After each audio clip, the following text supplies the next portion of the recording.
Inicialmente, só gostaria de dizer que o mês dedicado ao câncer é o mês de março, né, a nível mundial, porque o dia 27 de março é considerado o Dia Nacional de Combate ao Câncer de Intestino. E para vocês terem uma noção, a previsão de câncer coloretal para o Brasil em 2020 é de mais de 20 mil casos em homens e também mais de 20 mil casos em mulheres. Então, tem um impacto muito grande, né? A incidência de câncer no Brasil. Se a gente pensar a nível mundial também, vocês veem aí que o Brasil ele está nessa cor, está um intermediário, né? Um azul mais claro, mas vocês veem que na América Latina, o Uruguai aí representa, né, no sul do Brasil, aí um país com uma alta incidência, né?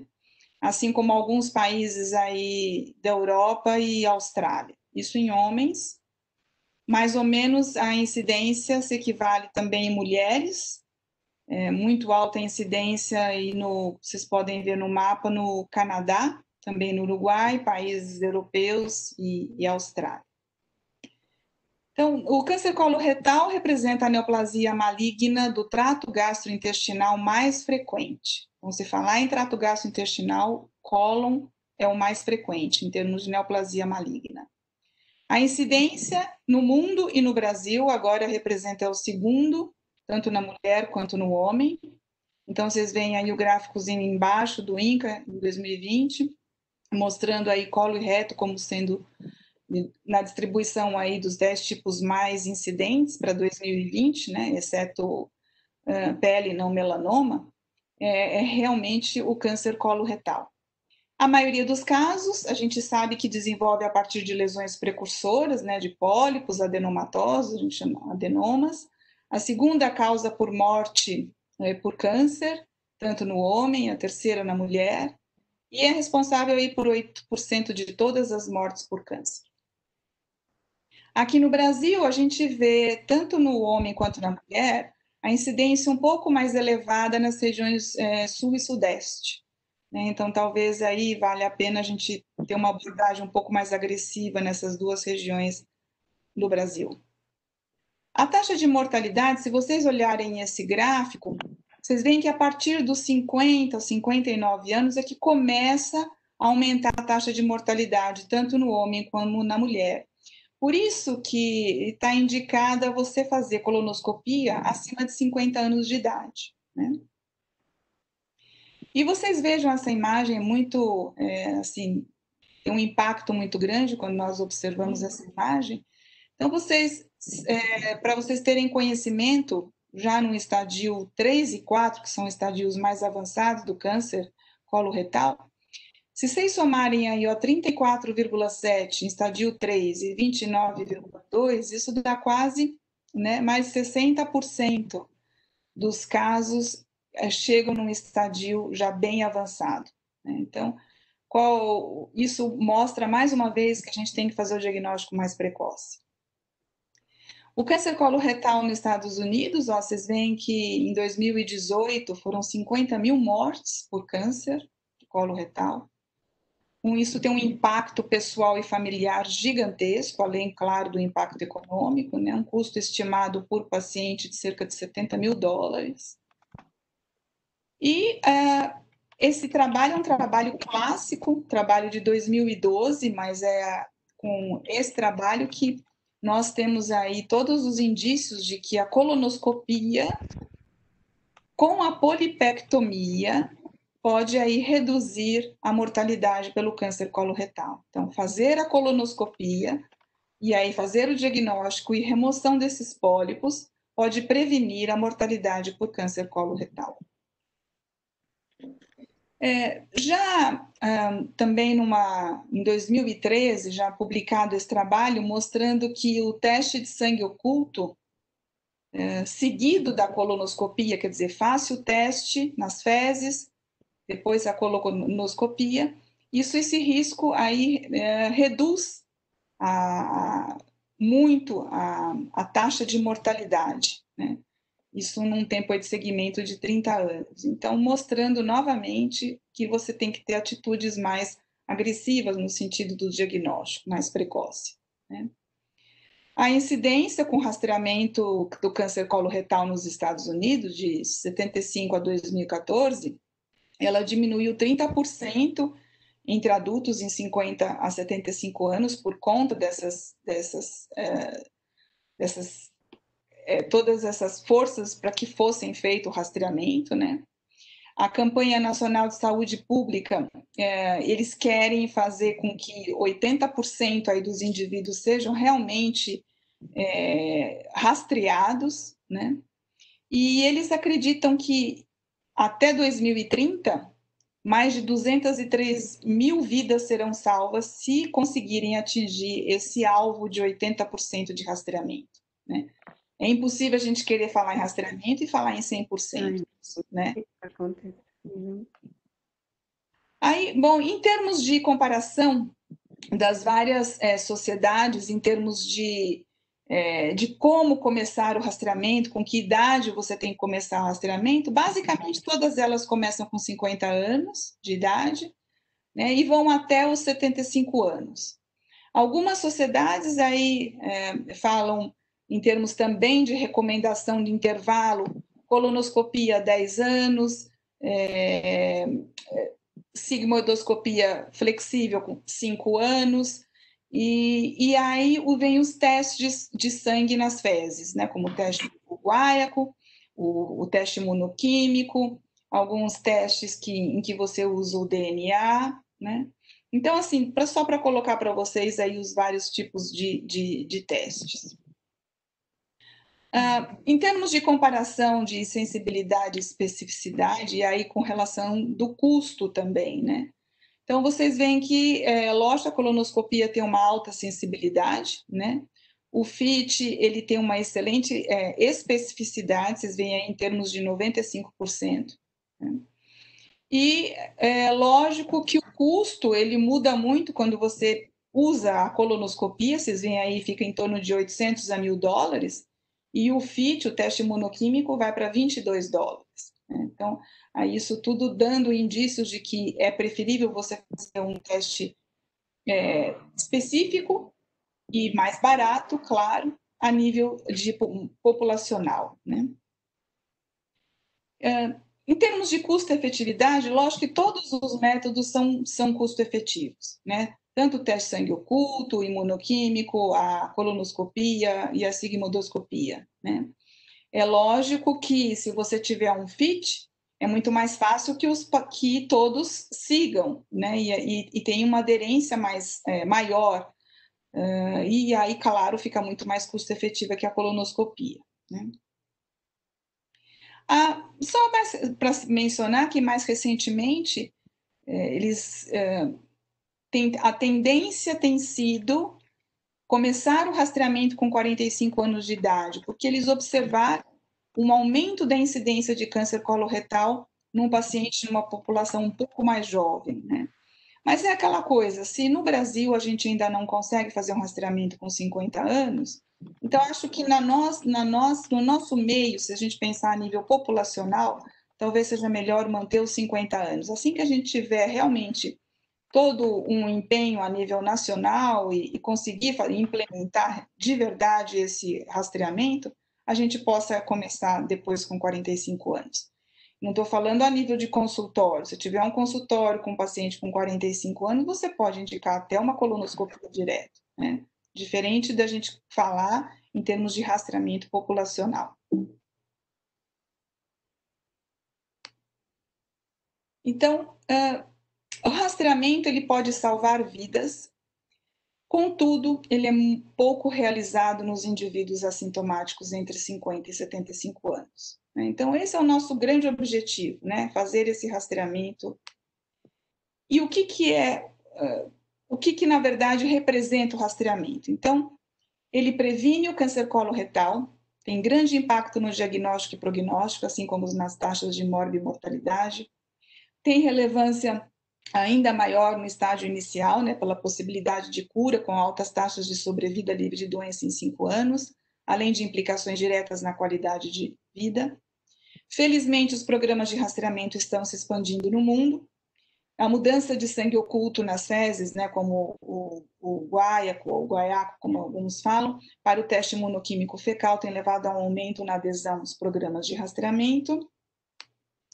E isso se deve ao quê? Porque o teste imunoquímico, ele tem uma alta sensibilidade e tem uma alta especificidade. Por quê? Ele detecta o sangue nas fezes pelos anticorpos antiglobina. E ele não tem interferência com a dieta, né? Então, ele tem uma ausência de reação cruzada com a hemoglobina de outros animais, ou seja, eu não preciso fazer uma dieta restringindo carne, né? Porque ele só vai pegar a globina humana. E também não é sensível à hemorragia do trato gastrointestinal superior. Então, por exemplo, se eu tiver um sangramento de estômago, de esôfago, ele não vai pegar, né? Então, esse teste é muito bom por conta disso. E outra coisa, você não precisa fazer 3 vezes o teste. Um único teste pode ser realizado com uma alta sensibilidade. Então, o teste imunoquímico fecal requer apenas uma amostra de fezes, não se necessita de restrições alimentares ou medicamentosas, utiliza uma análise quantitativa, né, produzindo resultados mais consistentes que o sangue oculto, com guaiaco, tem uma alta precisão, com sensibilidade aí que varia de 70% a 90%, uma especificidade de 90% a 95%, dependendo do nível de corte, né? O limite ideal de corte deve ser determinado de acordo com a disponibilidade da colonoscopia, ou seja, se eu pensar em 50 nanogramas por ml, é lógico que eu vou ter um número muito maior de colonoscopias que eu vou realizar. Alguns países usam 50, outros 100, outros 200. Então, esse teste é muito simples. Você pega essa partezinha aí, pontiaguda do teste, e coloca nas fezes, passa nas fezes e volta para, fecha, coloca dentro do invólucro e tampa, e esse material é devolvido para o pesquisador. Com as etapas do programa de rastreamento, então, as pessoas elegíveis são ambos os sexos, com idade entre 50 e 75 anos. Você precisa cadastrar as famílias, por exemplo, numa determinada região ou um público-alvo, né? Recruta os indivíduos por agentes comunitários da saúde, fornece informação aos pacientes sobre o rastreamento, quais são os benefícios, os riscos, o possível encaminhamento para colonoscopia e tratamento, entrega esse kit, né, imunoquímica, esse teste para coletar a amostra das fezes, e tem que explicar, lógico, de como coletar a mesma, né, e que ela deve ser devolvida à unidade básica de saúde.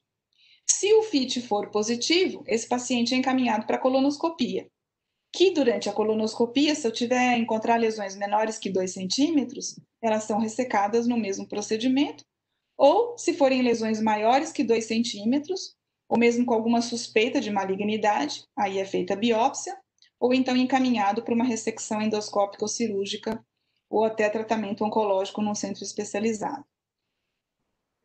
A colonoscopia precisa ser de alta qualidade, né? Não preciso falar isso, mas ela é essencial.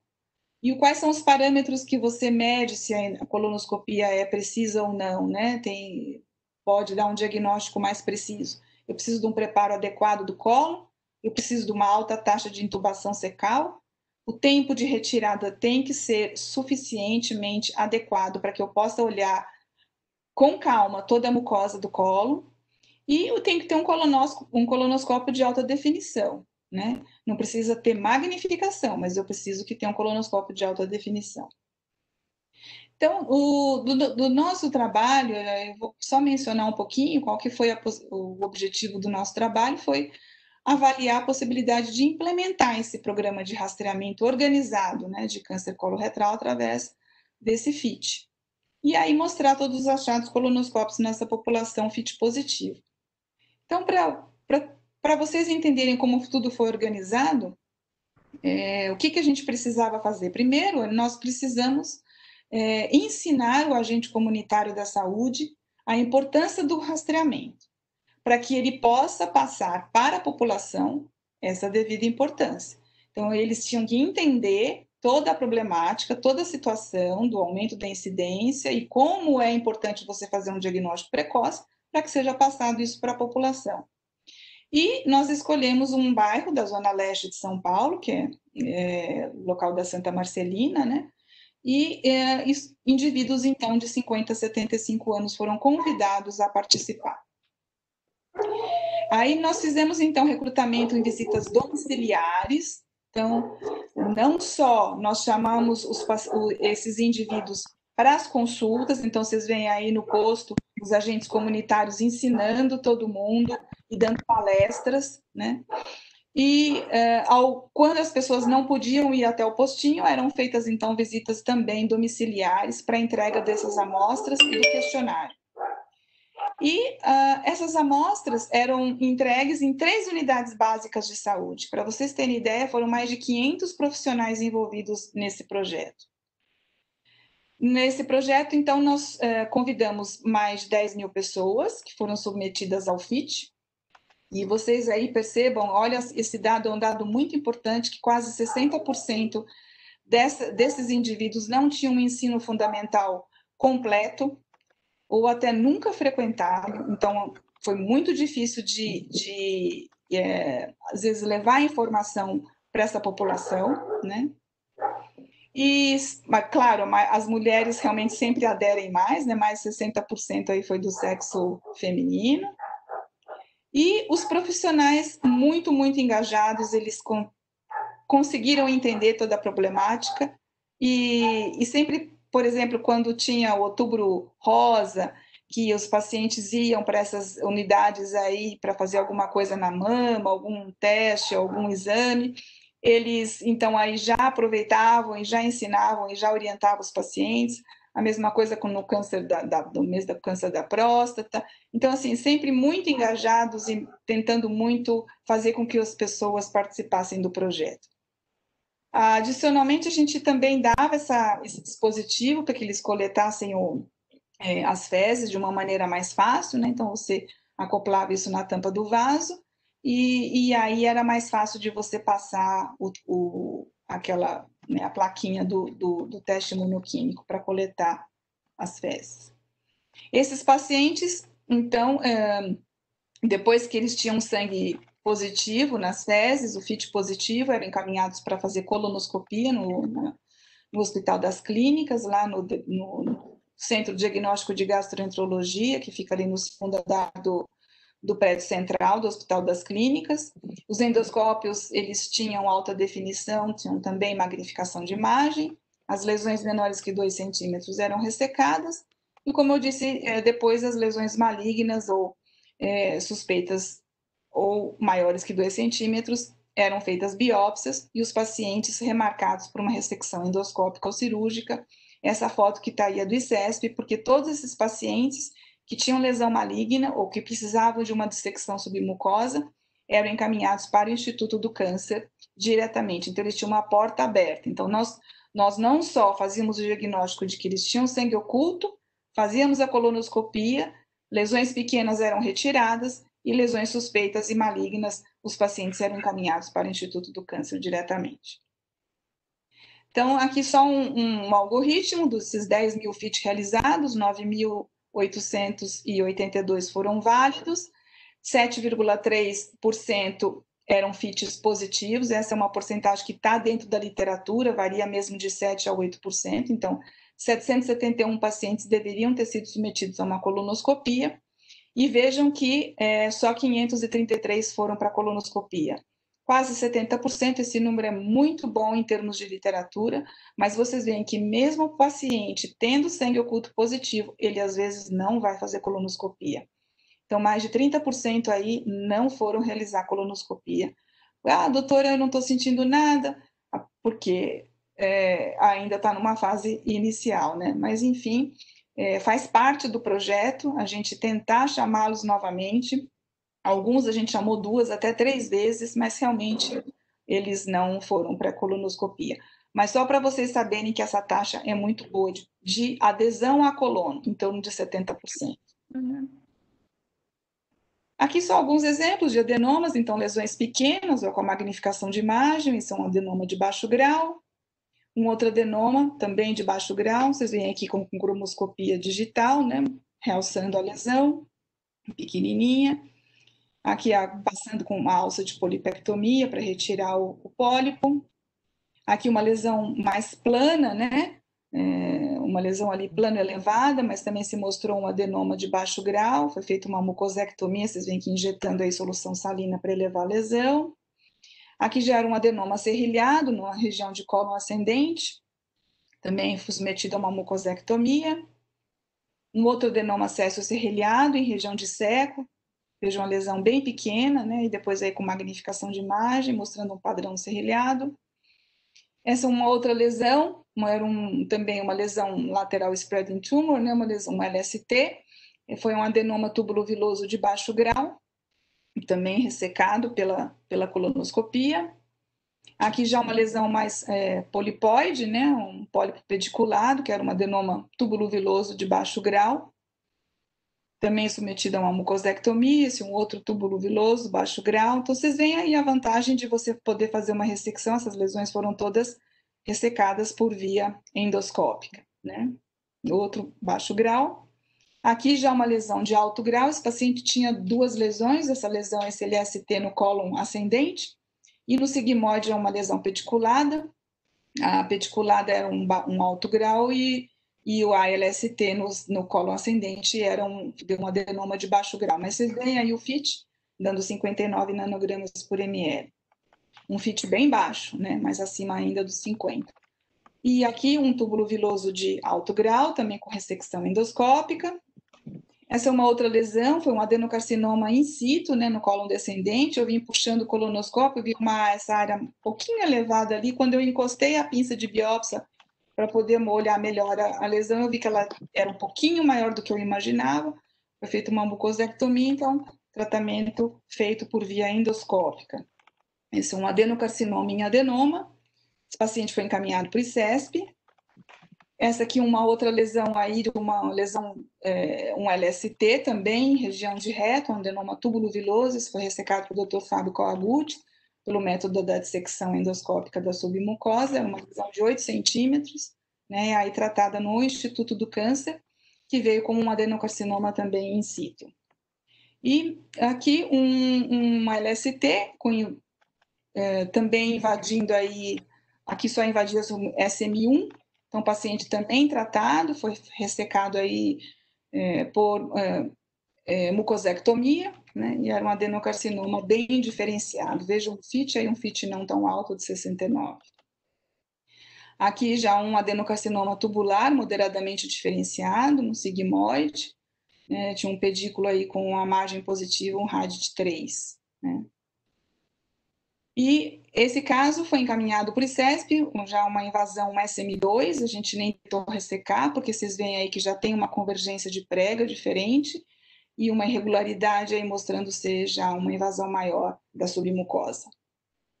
Isso um adenocarcinoma avançado, que foi ressecado de cólon descendente no ICESP. Então, assim, como conclusões, a gente mostra que os resultados do rastreamento demonstram uma alta taxa de detecção de adenoma e adenocarcinoma nessa população FIT positiva. Você tem que ter um tempo bem assim, grande para realizar essas colonoscopias, não pode ser marcada uma colonoscopia de meia em meia hora, porque a maioria desses pacientes tem vários adenomas, vários pólipos, né? E no nosso, assim, na nossa indicação, a gente acha que, se possível, deve-se empregar o valor de corte de FIT de 50, desde que haja uma estrutura para você realizar um grande número de colonoscopias, né?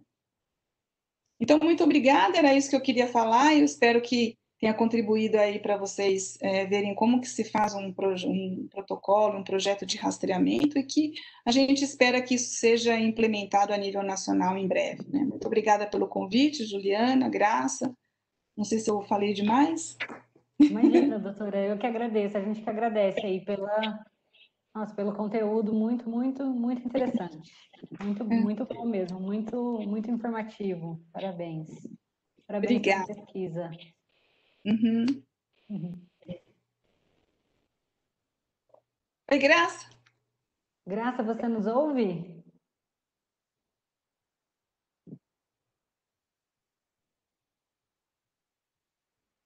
Graça, você nos ouve?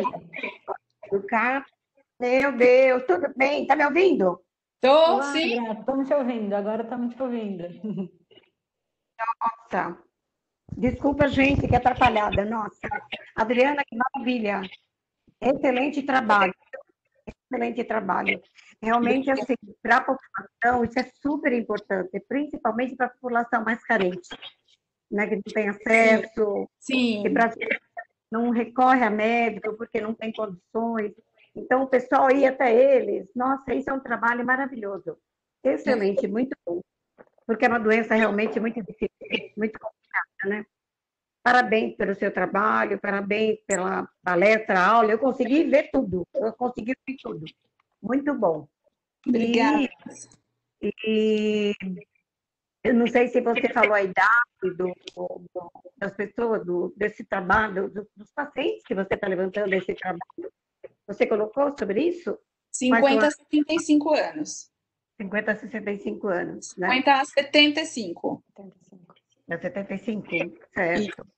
Mas, assim, eu acho que esse trabalho vai ajudar muito mesmo, muito. Eu acho que e é muito importante os profissionais estarem ativos nesse trabalho, também colaborando e ajudando. Isso é muito importante.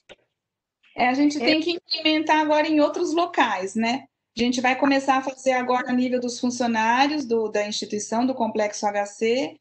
Também já são mais de 9 mil funcionários e a gente quer ver se implementa, então, o FIT, dando positivo, é feita a colonoscopia, né? Aí é uma população mais fácil porque eles já entendem mais, né? Certo. Agora, o Fica mais ideal fácil. e o ideal é que isso seja realmente acatado, entendido a nível de governo, né? Para que eles possam liberar o FIT nos postinhos de saúde, porque se conseguisse liberar o FIT nos postos de saúde, quantas pessoas não seriam beneficiadas, né? Ah, com certeza, absoluta. Mas eu acredito que agora, com essa mudança, né, com toda essa pandemia, acho que assustou um pouco as pessoas também, e eles estão mais voltados para a saúde, para muitas áreas. Eu acredito que isso vai realmente vigorar, vai ajudar muito, né? Eu acho super importante. E eu acredito que muitas pessoas que estão assistindo aí devem ter muitas perguntas para fazer, muitas dúvidas, não? E a gente está aberto para as perguntas. Para quem quiser realmente perguntar, participar, fiquem à vontade, gente. A Adriana está colhendo as perguntas para poder passar para a doutora Adriana, para ela poder estar respondendo. E eu vou aproveitar essa oportunidade e passar para vocês que nós estamos aproveitando esse momento com empresas que se associam a nossa associação, a SOBET, a BPEG, para que a gente leve para vocês o conhecimento. Embora vocês estão à frente de uma situação muito complicada, complexa, a gente entende que realmente é muito delicado, como conhecimento, cursos. Então, é super importante que a gente leve até vocês esses conhecimentos. Né? Isso ajuda bastante. Alivia um pouco a tensão também, além de aprimorar o conhecimento de vocês. Então, aproveitem bastante para tirar dúvida, perguntem. Isso aí, Graça, você vai complementar a palestra da doutora com alguma especificação em relação ao tratamento de limpeza e desinfecção do colonoscópio? Sim, eu acho que não tem nenhuma pergunta para o pessoal aí para fazer antes? Tem uma pergunta. Você quer que eu coloque as perguntas primeiro? Faz as perguntas e a gente depois fala sobre os equipamentos. Tá joia. Doutora, uma pergunta, se tem alguma explicação para essa maior incidência do câncer coloretal acontecer nas regiões sul-sudeste? Tem alguma, enfim, algum costume dessas regiões? Tem alguma explicação?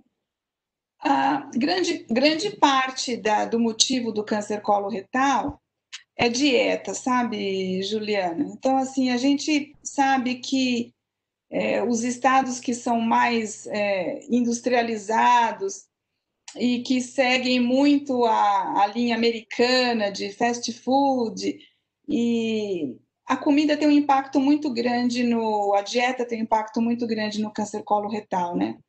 Eu acredito assim que norte, nordeste, como o pessoal, tanto o Rio, né? Amazonas, quanto às praias no Nordeste. Então, as pessoas parece que comem mais saudável, né? Comem peixe, comem.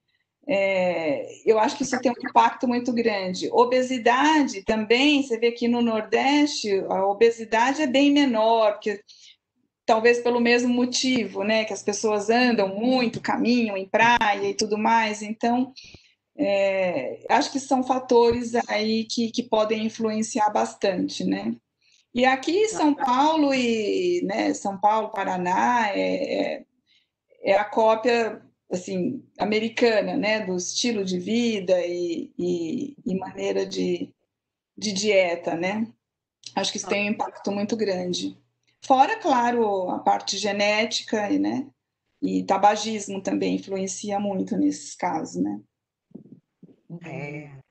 A dieta é super, né? Influencia mais a incidência de coloretal, né? E obesidade mais também, não, Adriana? É realmente assim muito complicado. E também a carência, né? Às vezes, principalmente para pessoas que estão em situações muito delicadas. E às vezes a alimentação é precária demais, porque são situações que fruta, né? Não come fruta, verdura. Exatamente. E tem muita gente que é viciada em carne, né? Come muita carne, come muita. E não come verduras e legumes para balancear. Daí peixes, principalmente. Eu acho assim, a carne deveria ser abolida. Eu estou totalmente, sabe, assim, longe da carne. É uma coisa que, com o tempo, eu acredito que a gente vai se afastando devagar. Porque primeiro que ela demora muito para fazer a digestão, né? É uma coisa que fica ali no seu estômago, rolando, rolando, rolando, além dos malefícios que ela traz. Então é complicado. O que será que aconteceu com a Ju? A Ju acabou saindo também. Você consegue daí, Adriana? Estou aqui. Ela tá... Vocês me ouvem? Sim. Tá. Tem mais perguntas? Temos mais perguntas. O Henrique Pereira, ele está perguntando se há sintomas aparentes que possam indicar o câncer de colo retal. Bom, primeiro, boa pergunta, né? Assim, sangramento visível, porque o FIT vai pegar o sangue que é oculto, né? Que é tão pouquinho que você não vê. Então, quando o câncer já está num estadio mais avançado, é sangramento nas fezes, e muitas vezes as pessoas acham, é só uma hemorroida, não vou procurar um médico, e às vezes já é um câncer avançado, né? Então, em casos de sangramento, a gente recomenda sempre, lógico, tem que excluir que não tem uma outra lesão, né? Não pode só pensar que é uma hemorroida. Então, sangramento nas fezes, fezes afiladas, quando você tem aí um tumor, né, que começa a comprimir muito, então você tem fezes afiladas, tem quadro de dor abdominal, e às vezes no estádio, quando já está muito grande e estenosante a lesão, o paciente já tem quadro aí de suboclusão intestinal, né, com obstrução mesmo intestinal, e distensão e tudo mais. Então, esses são os principais sintomas, né? Alguns pacientes podem ter um quadro assim diferente de alteração do hábito intestinal, começa a ter diarreia intercalada com obstipação, né? Também a alteração do hábito, do hábito intestinal também faz despertar alguma coisa, né? Um indício de que tem alguma alteração. E qual o estágio, complementando a pergunta do Henrique, qual o estágio que você consegue detectar esse tipo de sintoma, como fezes sangue aparente nas fezes? É um estágio mais avançado da doença? É no estágio mais avançado da doença. Você vê esses... A importância desse rastreamento, né? Vocês viram esses pólipos aí todos, o paciente não estava nem observando sangue nas fezes, né? Era sangue oculto, porque quando o indivíduo vem com a história estou sangrando, ele não vai entrar no rastreamento de câncer coloretal, já está sangrando, ele tem indicação de colonoscopia.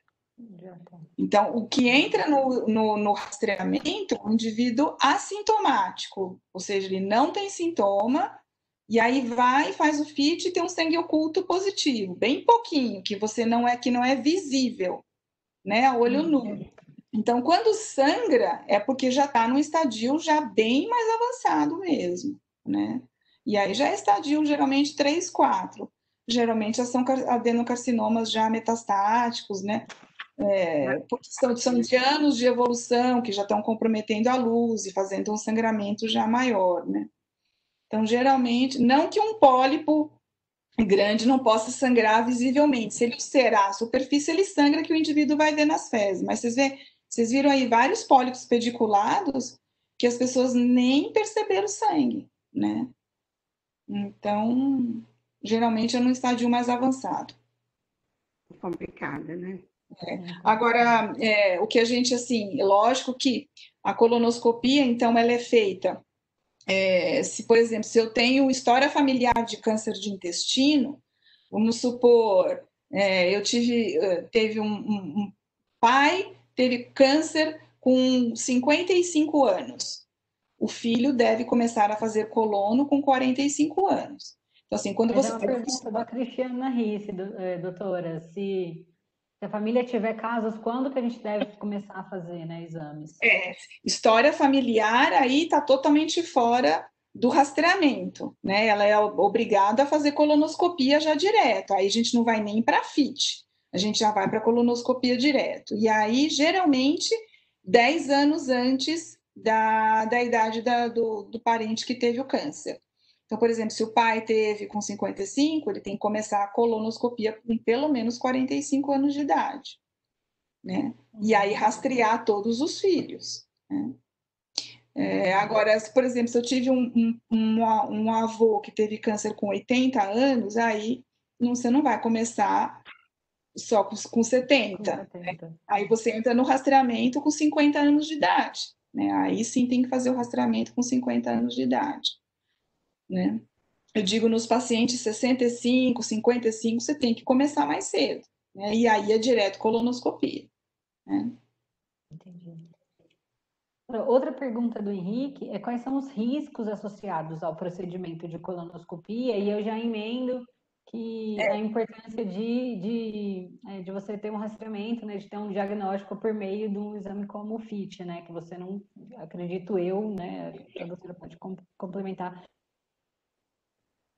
Eu não entendi a segunda parte. A colonoscopia, o risco é muito baixo, né, de ter alguma complicação. Geralmente, quando existe a complicação, é a perfuração. Às vezes você tem uma alça fixa ali na região do sigmoide, ou às vezes, por exemplo, pacientes que têm cirurgias abdominais com cesárea, né, ou uma retirada de útero, são colonos um pouquinho mais difíceis, então você tem que ter uma certa cautela ali na região para poder passar e nunca forçar o colonoscópio, né? Mas em mãos experientes é muito baixo esse índice de perfuração, né? E assim, o que acontece também é sangramento durante as terapêuticas, né? Então você vai retirar um pólipo grande, você tem que ter todos os acessórios, né? Você tem que ter um endoloop disponível, você tem que ter um clipe hemostático, né? Você tem que ter catéter de esclerose para injetar alguma solução de adrenalina, caso seja necessário. Você tem que ter porque durante as terapêuticas você tem que ter tudo à mão, todos os acessórios ali preparados para caso você tenha uma intercorrência, saber agir. Isso a Graça pode falar melhor que eu, né, Graça? Assim, você lembra que a gente, assim, quando a gente tinha um pólipo grande, a gente já programava tudo antes, né? Então, ter todo o acessório certinho, preparado, antes de fazer uma polipectomia, que você pode ter uma complicação na hora do procedimento, você tem que saber lidar com aquilo, né? Além dos materiais, acessórios, você tem que ter todos em mãos, né? Porque assim não dá para sair correndo para pegar material nessa hora. Uma coisa que eu queria te perguntar, que acho que seria importante também responder, alguém acho que perguntou, quando ocorre a indicação para cirurgia? Quando não dá para resolver a nível de colonoscopia, ressecção de mucosa. Então, é quando invade mais de 1000 micra, né? Mais de 1000 micra, né? Então você vê na invasão da parede. Então, quando atinge, por exemplo, mais de 1000 micra, você está e quando tem a invasão vascular e venosa na peça que você ressecou, vascular e nervosa, aí você tem que também indicar cirurgia, né? Isso são indícios de que o comprometimento já é maior do que somente superficial, né? Quando você já tem invasão vascular. E 1000 micra é o que a gente define, né? Acima de 1000 micra está considerado curado. Então, geralmente, lesões que vão até SM1 e mais superficiais então, são considerados curados. Agora, se já ultrapassa 1000 micra, tem que indicar ressecção endoscópica, ressecção cirúrgica, por quê? Porque a chance de ter metástase linfonodal aumenta muito. Então, aí passa já do nível de um tratamento curativo. E a endoscopia já não é suficiente, porque quando você tem invasão de submucosa, você tem aí uma taxa maior de acometimento linfonodal. Então, quando já na peça detecta invasão vascular e linfática, e abaixo de 1000 micra, acima, né, de 1000 micra, você tem que indicar cirurgia, né? E a cirurgia aí ela é ressecção, né? Então, por exemplo, se eu tiver um tumor de sigmoide, uma retossigmoidectomia, um tumor de reto, aí você tenta fazer uma cirurgia colo retal baixa, ou às vezes colo anal, ou às vezes se for uma lesão muito junto ali da linha pectínea, em que mesmo fazendo radioquimioterapia não reduziu a lesão, você tem que ir para amputação de reto. Então, por isso, mais ainda, a importância de você fazer um diagnóstico precoce. Porque você imagina uma lesão de reto bem distal, né, submetido a uma radioquimioterapia, não reduziu e você ter que ir para uma colostomia definitiva. Então, impacto aí de qualidade de vida muito grande, né? Por isso que, às vezes, também, aquelas lesões de crescimento lateral, né, os LSTs, e até eu mostrei uma que o Dr. Fabinho Kawaguchi fez a ISD, né, a dissecção endoscópica, também era uma lesão muito baixa, próxima ali à linha pectina, e essas lesões, você consegue mesmo retirar em monobloco, sem precisar ir para uma amputação de reto, né? Correto. Doutora, uma outra pergunta da Raquel Campos, ela pergunta que porcentagem do intestino irritável atinge o câncer de colo? Não, são duas coisas distintas, né? A síndrome do intestino irritável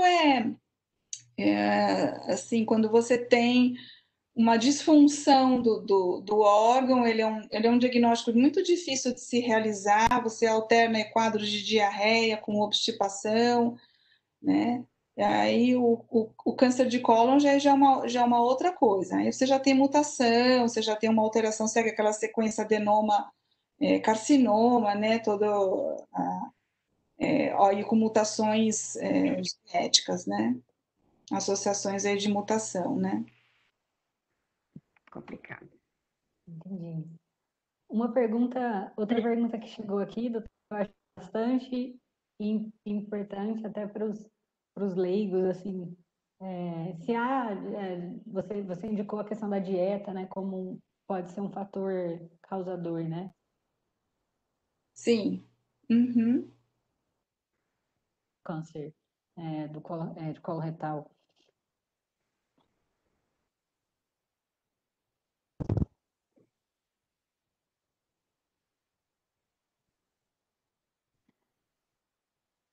Mais pergunta, Ju? Desculpa, acho que vocês não me ouviram. Estão me ouvindo? Tô. Não? Fala um pouquinho mais Tá. Tá. Uma pergunta bastante importante que surgiu é que se, além da dieta e bons hábitos, se há outras maneiras, né, da gente prevenir o câncer coloretal. Não tem muito. É levar uma vida saudável, né, Juliana?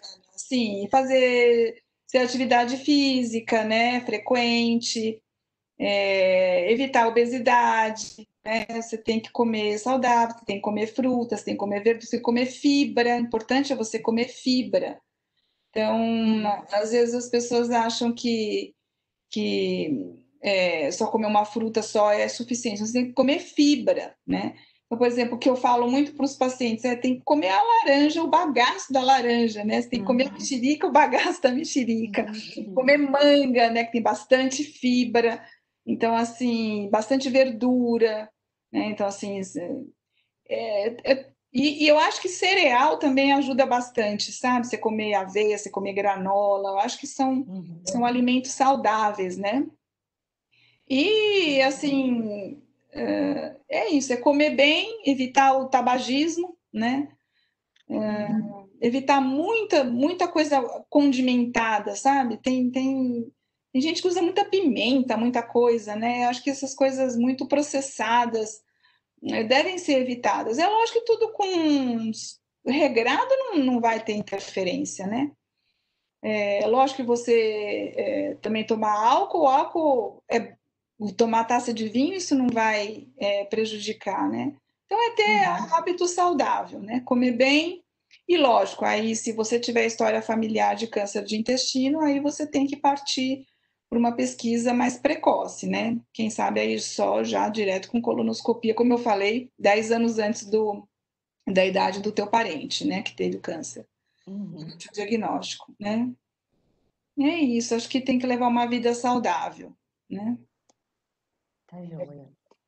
Se a gente soubesse, viu, Juliana, prevenir, se a gente soubesse, né?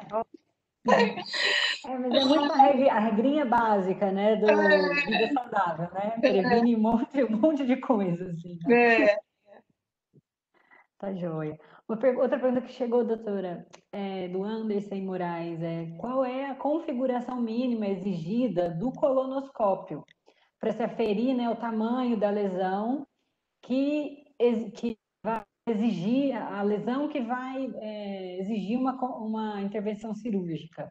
Como que é o aparelho, o equipamento, né? não sei se eu consegui entender bem a pergunta, Juliana. Não, Tá. o colonoscópio ele é um aparelho de 12,8 milímetros, terapêutico 13,8, ele tem um canal de biópsia de 2,8 para passar os acessórios, né? Ele está vendo a imagem, né, a olho nu ali, convencional. E aí o que a gente mede muito, por exemplo, a gente passa a pinça de biópsia por dentro do canal do endoscópio, e a pinça ela aberta, geralmente ela mede 0,7 milímetros. Então isso ajuda muito a você fazer as medidas, né, das lesões. Então com a pinça aberta você sabe, ó, tem várias pinças aqui, né? Mas a gente vai mais ou menos aprendendo o tamanho, né? O quanto que vale cada tamanho. Uma outra coisa que a gente sempre consegue também e deve colocar no laudo é se a lesão acometeu quanto por cento da circunferência do órgão, né? Então, às vezes, lesões que acometem toda a circunferência, elas geralmente elas obstruem muito mais facilmente, né? Porque elas pegam toda. Outra coisa importante é dizer, por exemplo, quanto da luz ela está atingindo, ela está acometendo. Então, às vezes, você tem lesões que pegam 50% ali da circunferência, mas são muito protrusas, são grandes, são vegetantes. Então, às vezes, acometem praticamente toda a luz do órgão.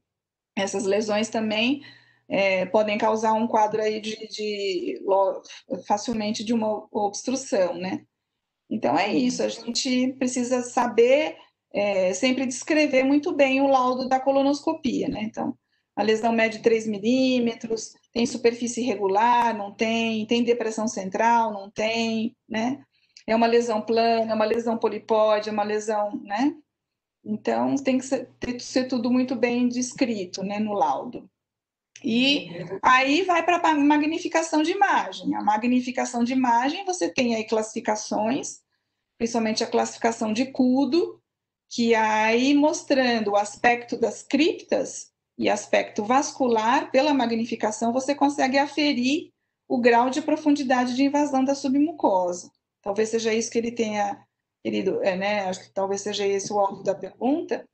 Aí você precisa usar geralmente ele usa um corante, né? Ou joga índigo carmim, magnifica a imagem, e aí consegue saber se aquela lesão é mais superficial ou tem já um acometimento profundo da submucosa por magnificação de imagem, né? Por endoscopia, né? O colonoscopista consegue, mais de 90%, dar um diagnóstico aí bem preciso do nível de invasão, né? Agora, aquela lesão ulcerada, infiltrativa, borda infiltrativa, endurecida, vegetante, aí ela já é avançada, né? Então, aí tem que ir para tratamento, se for uma lesão distal, reto e médio distal, médio e distal, a gente vai para radioquímio primeiro e depois encaminha para cirurgia, né? Às vezes, se você tem uma lesão grande dessas, avançada em cólon, aí vamos supor em cólon sigmoide obstrutiva, resseca, e aí, dependendo do número de linfonodos positivos e dependendo do grau de invasão na parede do órgão, vai para uma quimioterapia adjuvante, que a gente fala, né? Pós-cirurgia. Neoadjuvante, a gente fala quando é pré-cirurgia. Adjuvante é pós-cirurgia.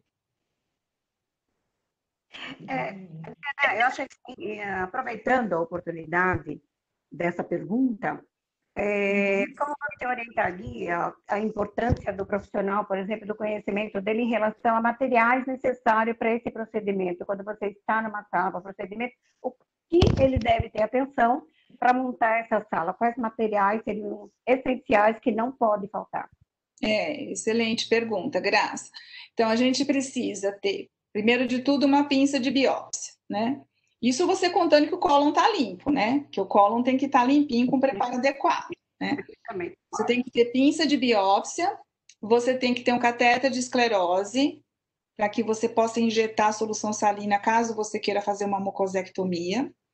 Você tem que ter um bom cautério, né? Para poder fazer uma polipectomia, então aí alça de polipectomia, várias delas, alça curta, alça menorzinha de 13, 15 milímetros e alça grande de 27 milímetros. Às vezes eu gosto daquela que é oval, ou às vezes você tem umas hexagonais, então você tem que ter pelo menos diferentes tamanhos, dois tamanhos de alça são suficientes, assim, a não ser que você já saiba que tem uma lesão de 3 centímetros, aí você já prepara só a alça de polipectomia maior, né? É bom deixar sempre clipe na sala, clipe hemostático, porque caso sangre você possa aí aplicar o clipe, né? O endoloop, muita gente gosta de usar o endoloop. Eu prefiro às vezes usar o clipe ou tentar injetar a solução com adrenalina. Então tem que ter soro e adrenalina também na sala, né? E, lógico, o corante, né? O índigo carmim, que caso você precise corar aquela lesão para facilitar e realçar a lesão também e fazer a magnificação, também é importante ter o índigo carmim, né? E é isso. Agora, o paciente tem que ter um outro médico na sala, com certeza, para poder fazer a sedação, e um outro que possa te auxiliar nesses casos, né? Esses casos de rastreamento, a gente é bom estar sempre em 2 médicos, né? Porque você já deu o fit positivo, já sabe que vai ter alguma coisa. Agora, a enfermagem é fundamental, né, Graça? Porque para auxiliar todos esses procedimentos, precisa ter uma pessoa que saiba lidar com todos os acessórios, né? Te entregar a alça, conectar o cautério, né? Colocar a placa no doente, né? Porque senão não vai funcionar o circuito e Material antes de começar, né? isso, ter tudo preparado. Mas basicamente é isso, né? Alça de polipectomia e assim, lesões grandes, maiores que 2 centímetros, a gente não recomenda tirar no mesmo procedimento. Por quê? Porque a chance de ter uma complicação é grande. Então você tem que tira o colonoscópio, conversa com o paciente, ó, fala os riscos, fala que pode até ser feito por cirurgia, tem que conversar todas as possibilidades com o paciente, caso ele queira fazer por colonoscopia, e a gente remarca. Então, isso é uma coisa que a gente sempre orienta também. Lesões grandes a gente não tira no primeiro ato, né? Principalmente aquela suspeita de malignidade, né? Certo. E qual o preparo de colo que você acha mais indicado? Que tipo de preparo com efeito que é mais eficiente? Dieta é fundamental. Então, a dieta por 2 dias, né? Isso precisa mesmo ter a dieta específica para colonoscopia. E alguns hospitais falam 1 dia. Eu acho que a dieta 2 dias ajuda muito. No dia anterior à colonoscopia, são 2 comprimidinhos de Dulcolax de manhã, às 10 da manhã, e 2 às 6 da tarde. Isso vai ajudar muito já o indivíduo já aí logo no banheiro, já nesse mesmo dia. E eu gosto do manitol, Graça. Infelizmente, eu, às vezes tem algumas pessoas que não gostam, Eficiente, né? mas o preparo é magnífico com manitol, né? Magnífico, assim, vocês... Então, né? Outra coisa que eu oriento, então, assim, o manitol a 20%, né? São 500 ml, dilui com aí um suco de laranja, né? E os 4 copinhos lá, vai dando geralmente 4 copos, aí você consegue tomar tudo. E depende de cada indivíduo. Tem gente que consegue beber logo e tem gente que, né, tem que esperar um pouquinho. Cada 10 minutos toma um copo. Não tem problema. Desde que tome dentro de 1 hora, tá bom. Né? E caminhar. Precisa caminhar, né, tomar água e caminhar, porque andar também vai ajudar a preparar bastante. E esses casos de rastreamento que são FIT positivo, o ideal é que seja feito o preparo hospitalar, né? Não domiciliar, porque ele já tem uma lesão, né? Já deu sangue positivo, a chance de ter um pólipo, uma coisa maior, é maior também. Então, preparo hospitalar está bem feito. Exato, tá certo. Porque quando você fala preparo hospitalar, envolve internação? Não. Ele vai de manhã e faz o preparo lá no hospital. E aí sai logo depois do procedimento. Porque deixar esses indivíduos fazerem preparo domiciliar, eles não vão andar, né? E aí a chance de você não ver tanta lesão aumenta. Então, geralmente a gente projeto assim, a gente coloca preparo hospitalar, né? Entendi. Pessoal, agora são 9h04, eu vou colocar uma última pergunta da Cristiana Riffe, que ela pergunta sobre os cuidados, eu não sei se essa pergunta é até mais para a Graça do que para a doutora Adriana, quais os cuidados com a higienização dos aparelhos de endoscopia, né? Acho que o pessoal tem medo da endoscopia, da colonoscopia. E o que é o ideal ali as salas terem para receber, né, os pacientes? Você quer falar, Graça? Eu gosto demais de falar sobre isso, né? Para mim é super importante, porque eu acho que na verdade, assim, é o cartão de visita, né? Praticamente do serviço. Porque se você não tiver um serviço organizacional, uma sala totalmente estruturada, para você poder fazer esse procedimento, fica complicado. Então, assim, é muito importante, Juliana, você ter, primeiramente, um equipamento que seja seguro para que o paciente possa fazer esse exame, né, com segurança, qualidade, e auxiliar o médico também para que ele possa se sentir seguro nesse manuseio do equipamento. Esse equipamento não pode estar contaminado, porque o primeiro a ser contaminado é o endoscopista, né? É o que vai pôr a mão no equipamento para manusear esse equipamento. Então, é muito importante você ter ferramenta de trabalho, por exemplo, como uma sala de limpeza separada, né? Uma sala de limpeza, uma sala de desinfecção, que você tenha quantidade de equipamentos, que você tenha quantidade de materiais e acessórios para você poder fazer a limpeza desse equipamento, que são as escovas, né? Múltiplas escovas que atendam o diâmetro dos canais, a profundidade, para que você possa fazer essa escovação de forma adequada e segura. E ter ferramentas de trabalho, por exemplo, pressurizadores, como a pistola, ter bancadas adequadas, profundas, pelo menos 60 centímetros, e separadas, se você tiver, por exemplo, um serviço grande, que você vai precisar ter mais funcionários para lavar esses equipamentos, então que essa sala de limpeza, ela tem uma bancada onde duas pessoas possam ficar naquela mesma sala para lavar o aparelho, mas de uma forma separada, mesmo que seja na mesma bancada, como ela no HC, né? Separada por divisória, por acrílico, por bancadas, e treinamento e capacitação dos profissionais para fazerem essa limpeza. E uma sala separada também de desinfecção, onde você tem o quê? Máquinas desinfectadora para que você possa fazer uma desinfecção eficaz. Muitos ainda serviços, a gente sabe que não tem máquinas, não tem pressurizadores, né? E a deficiência é muito grande para fazer esse serviço. Então, isso é muito complicado. Isso realmente, assim, prejudica o procedimento de exame. Por quê? Porque você não sabe o que você está levando para o paciente. Porque os pacientes não são rastreados, não tem como rastrear os pacientes, né? Dos exames que eles fazem. Então, nós não sabemos se esse paciente levaram contaminação de outro paciente através do equipamento ou não.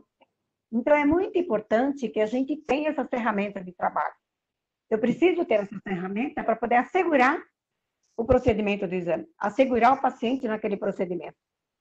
E para isso é importante ter pistola, é importante ter bancadas, é importante ter pressurizadores, é importante você ter quantidade de materiais, acessórios. É importante você ter exaustão na sala, por exemplo, desinfecção. Você não pode colocar, por exemplo, exaustão na sala de limpeza, porque você está lidando com micro-organismos. A partir do momento que aquele exaustão está ligado, você está espalhando micro-organismos para a área inteira. Tem gente que coloca exaustão na sala de limpeza. Não é necessário isso. O que é necessário é você ter instrumentos, ferramentas de trabalho para você realmente desenvolver o processo do endoscópio de forma adequada. Isso é muito importante. Mas para isso é importante você ter o quê? Um serviço organizacional. Salas de exames totalmente equipada, ventilada, né? Para que você possa distribuir o material de forma adequada. Ter painel, por exemplo, de gases, onde você possa dar assistência de oxigênio, de tudo que o paciente precisa. Ter equipamento, tudo isso é muito importante. Agora, o equipamento é primordial. O equipamento praticamente é que vai qualificar o processo de exame. Porque se você não tem essa noção, se você não tem esse conhecimento, se você não tem um serviço que te oferece essa condição, fica difícil, fica muito complicado. Né? Então, tudo isso é muito importante. E a quantidade de exames que você tem, né? Dependendo da demanda, da agenda de pacientes, você precisa ter número de equipamentos, você precisa ter número de profissionais para atender essa demanda, e você precisa ter número de salas para que você possa realmente executar o serviço. Mas, mesmo assim, o que é importante? É treinamento de todos esses profissionais. Eu fico imaginando agora, com essa pandemia, eu fico preocupadíssima com os profissionais, como é que eles estão lidando com essa situação, se eles não têm um serviço realmente que oferece segurança para trabalhar. Então, isso é muito complicado, não é? Ter ferramenta de trabalho é imprescindível, frente principalmente a essa pandemia, nessa situação que nós temos agora. Porque você nunca sabe quem é o paciente que você está fazendo o exame. Ele pode ser um paciente praticamente assintomático e nem ele mesmo saber que ele é portador do vírus. E aí? Então, tudo isso é muito importante. Né? Com certeza. A ferramenta de trabalho é imprescindível. Tanto ter materiais para você poder fazer o exame, como foi colocado pela doutora Adriana, você tem vários tipos de pinça de biópsia. Você tem, por exemplo, alça de polipectomia, catéter de esclerose. Não reutilizar, pelo amor de Deus, catéter de esclerose, jamais. Porque isso é uma... Porque se alguém disser para mim que pode esterilizar, reesterilizar, reutilizar o catéter de esclerose, então eu vou dizer para você que você pode pegar uma agulha de injeção e também reutilizar. Porque é a mesma coisa. É a mesma via, é o mesmo tipo de uso. Então, nós precisamos, gente, ter essa consciência, esse conhecimento, por quê? Porque nós temos uma vida na nossa mão. E nós somos responsáveis por isso. Então, é muito importante que a gente trabalhe de forma responsável, comprometida, com conhecimento, para desenvolver toda essa prática. A endoscopia é maravilhosa. É praticamente a cirurgia do século, não é? Eu amo endoscopia, eu acho maravilhoso, mas nós precisamos entender que, assim como avançam os procedimentos, estão crescendo tecnologicamente, equipamentos também, a enfermagem também precisa crescer para acompanhar tudo isso. Isso é muito importante. E como é que vocês vão crescer? Fazendo treinamento, capacitação, tendo conhecimento da necessidade de ter um serviço organizacional. Um serviço que traz para você condições de você desenvolver os processos que você necessita para atender um paciente e para atender a equipe médica. Isso é muito importante. A Adriana quer falar alguma coisa? Só complementar, assim, a Graça falou bem, né? Também ela sabe muito mais do que a gente como fazer todo esse processo.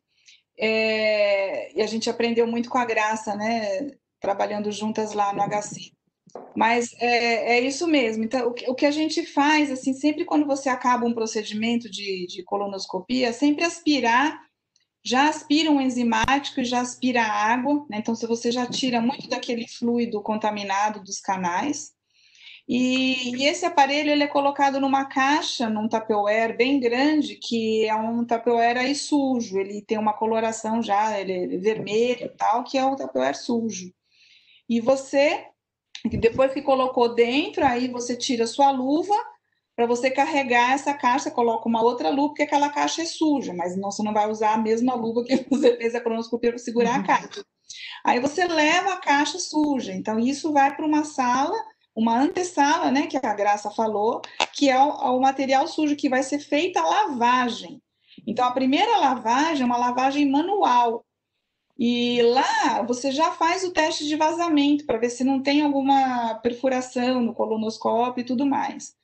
Faz o teste de vazamento e aí você faz a lavagem manual. Essa lavagem é muito importante, que você tira praticamente o grosso, né, dos resíduos e tudo mais, e usa as pistolas, que a Graça falou, para lavar os canais todos.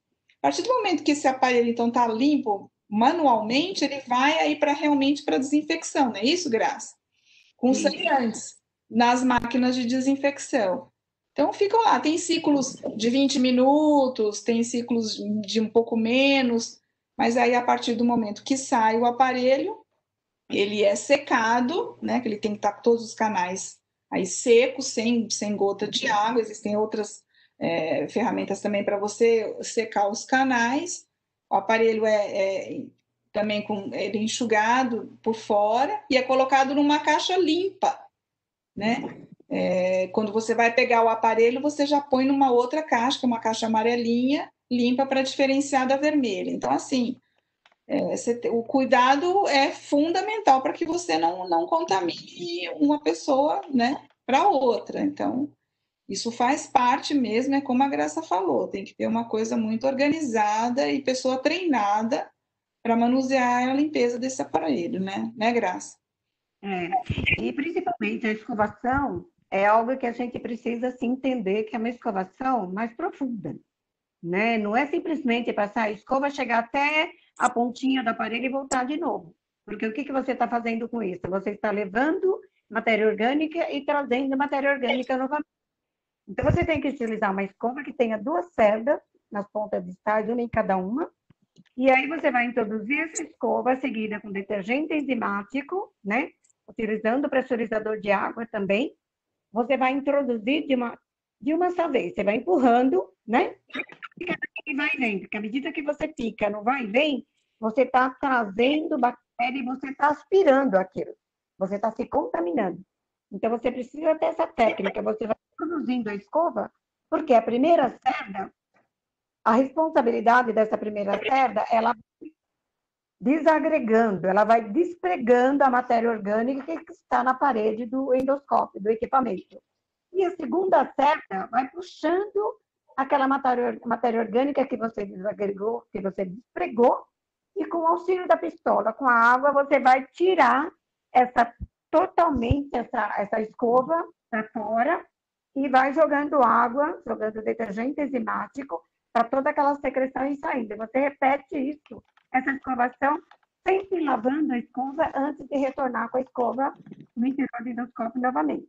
E lembrando que nós temos o canal de ar e água, que é um canal de 45 graus e um canal de 90 graus. Esses canais não podem esquecer de limpar.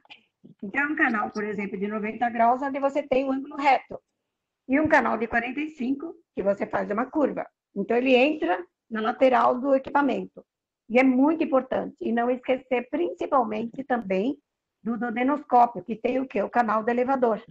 Que você precisa, com a alavanca, levantar o canal do elevador, introduzir a escova e limpar muito bem esse canal. Porque nós já tivemos, por volta de 2014, 2015, uma contaminação da bactéria CRE, nos Estados Unidos, em vários lugares, na França, onde muitas pessoas perderam sua vida por conta da contaminação durante uma colangiopancreatografia colangiopancreatografia retrógrada. Esses pacientes praticamente perderam a vida durante uma papilotomia. Então, gente, é muito preocupante, é muito importante que a gente tenha essa visão. A gente pode contaminar um paciente com uma bactéria letal, uma bactéria que hoje nós podemos considerar que todas as bactérias, elas são super resistentes. Não existe mais bactéria simples. Por quê? Por conta delas estarem dando de 10 a 0 nos antibióticos, os antibióticos não estarem mais fazendo efeito, por conta dos pacientes tomarem antibióticos desordenadamente, e muitos terem que tomar muito antibiótico, as bactérias fizeram o quê? Elas começaram a ficar super resistentes frente a esses antibióticos, que não fazem mais efeito sobre elas. Então, nós precisamos tomar muito cuidado, principalmente com esse vírus agora que apareceu, que atinge principalmente o quê?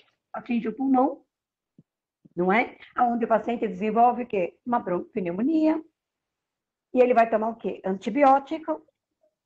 O vírus atinge também a mucosa intestinal, que desenvolve ali também infecção, causando o quê? Bactéria. Então, nós estamos o quê? No meio de um círculo fechado de bactérias. Então, o que nós precisamos fazer quando logo que termina o exame? Não dá tempo para que essas bactérias se proliferem. Nós temos que criar barreira de forma imediata, fazendo o quê? A limpeza imediata, fazendo aquela aspiração na sala de exame para tirar aquela matéria grosseira, como a doutora Adriana colocou, e depois imediatamente encaminhar esse aparelho para a sala de exame. E não coloque esse equipamento em imersão numa cuba com solução de detergente enzimático. Por quê? Porque esse equipamento está impregnado de bactérias, de micro-organismos, de vírus que nós desconhecemos. À medida que você faz a imersão desse equipamento dentro de uma cuba com solução enzimática, você vai estar dando oportunidade para aquelas bactérias se proliferarem cada vez mais, e de forma muito acelerada, bilhões e bilhões e bilhões de vezes. Então, veja só, existem passos muito importantes que a gente deve tomar para lavar esses aparelhos. Então, é muito importante a gente ter treinamento, a gente ter conhecimento e ter instrumento, ferramentas de trabalho para desenvolver o processo, porque vocês, profissionais, também estão à frente desses equipamentos, à frente dessa contaminação. Então, é preciso que vocês se protejam, que vocês realmente ajam de forma correta, segura, para que vocês não se contaminem. Porque nós sabemos de casos de funcionários que se contaminaram através do equipamento com esse vírus. Então, isso é muito complicado. Não deveria acontecer se a técnica do processo estivesse sendo feita de forma realizada e o uso de equipamento de proteção também. Então, é muito importante. Na próxima live, nós vamos dar uma aula só sobre equipamento, de toda a técnica do processo, como deve ser realizado. Do dia 11 do 11, né, Graça? 11 de novembro. Ô, Juliana, tem uma pergunta interessante do Marco, Marcos, né? Podemos estender mais um pouquinho e responder o Marcos? Só responder essa pergunta, é muito interessante, né? Você vê a preocupação dele, se teria clínica suficiente, né? Se toda a população Marco, porque tomasse consciência, né, da importância de fazer um exame de colonoscopia. então, mas por isso, Marco, que é importante você fazer o FIT. É exatamente por isso. Porque se você faz o FIT e o FIT deu negativo, a chance de ter alguma coisa, ela é bem menor. E aí, o que se recomenda? Fazer FIT a cada 2 anos. Então, você, a nível populacional, se a gente pensar em Qual a 200 idade, doutora? milhões, Desculpe interromper. 50 anos. Tá. É 50, é sempre 50 a 75, é aquela população alvo, né? A partir de 50 anos pode fazer o FIT a cada 2 anos. A cada 2 anos, a cada 2 anos. Então, se a gente pensar em 200 milhões de habitantes, não tem como você fazer colônia em 200 milhões de habitantes. Você tem que fazer FIT. É exatamente por isso. Então, você viu que lá, a gente de 10 mil pacientes, o FIT vai dar positivo em 8%. 7, 8%. Então, se diminui de 10 mil para 700, 800 colonos. É muito diferente do que 10 mil colonos, né? É um pouquinho menos de 1/10. Então, é exatamente por isso. Então, você faz o FIT a nível populacional, rastreamento, não tem como ser colono. Primeiro, que é inviável economicamente. Segundo, que mesmo dando FIT positivo, muitos nem vão fazer colono, porque foge da colono. Então, o FIT é um método que não é invasivo, não sente nada, vai lá, as fezes, vai lá e usa o FIT. Se deu negativo, você pode ficar mais tranquilo e repete a cada 2 anos. Essa é a ideia, né, Marco? É isso aí. Legal, excelente resposta, doutora, excelente. Tá bom? Joia. Tá ótimo. Pessoal, agora são 9h23, a gente excedeu um pouquinho o nosso tempo, a gente sabe que o tema é muito interessante, eu poderia ir longe aqui. Eu gosto de falar, mas tá na hora, né? Pois é. Eu quero agradecer muito a disponibilidade da doutora Adriana, da enfermeira Graça, de aceitar o convite, né, da Endoclear para participar aí da nossa primeira live. E quero agradecer também a participação de todos, especialmente todos que ficaram até aqui o horário. E é isso, obrigada mesmo. A gente gravou essa sessão, ela vai estar disponível, a gente vai compartilhar no nosso site. A gente interessa em rever ou informar quem não pôde participar. E mais uma vez agradeço aí as nossas palestrantes e quem participou. Obrigada por ficarem até o final e boa noite. Muito obrigada. Se quiserem se despedir também. Agradecemos a todos, Juliana, agradecemos a doutora Adriana pela sua disponibilidade, por aceitar nosso convite, né? E agradecemos a todos os que compartilharam. Espero que vocês tenham tirado as suas dúvidas, aproveitado bastante esse momento para descontrair também, né? Isso é muito importante. E levar esse conhecimento. E muito mais conhecimento a gente vai estar trazendo para vocês, trazer a doutora Adriana novamente, com outras lives, com outras palestras, né? Muito enriquecedora, que vai ajudar todo mundo. Acho muito importante. E gostaria de deixar para todos vocês que participaram nossos agradecimentos e dizer para vocês que não se preocupem, que vocês não estão sozinhos à frente dessa situação, né, dessa pandemia.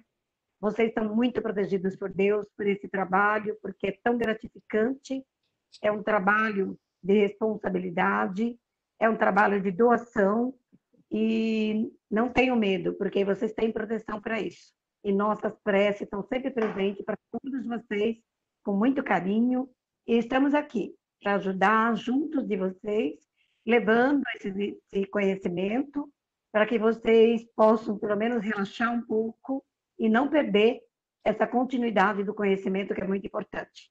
Tá bom? Contem sempre conosco e tenham uma ótima semana. Aproveite muito. Juliana, muito obrigada, Endoclear, por tudo, pela oportunidade, pela plataforma excelente. E doutora Adriana também, que tem uma boa semana e muito carinho por tudo, por vocês duas, por tudo que vocês trouxeram hoje nessa noite. Tenho certeza que todos aproveitaram bastante. Muito obrigada. Uma ótima noite. Vamos nos falando. Beijo, tchau. Beijo. Tchau, tchau. Fiquem com Deus, tchau. Você também.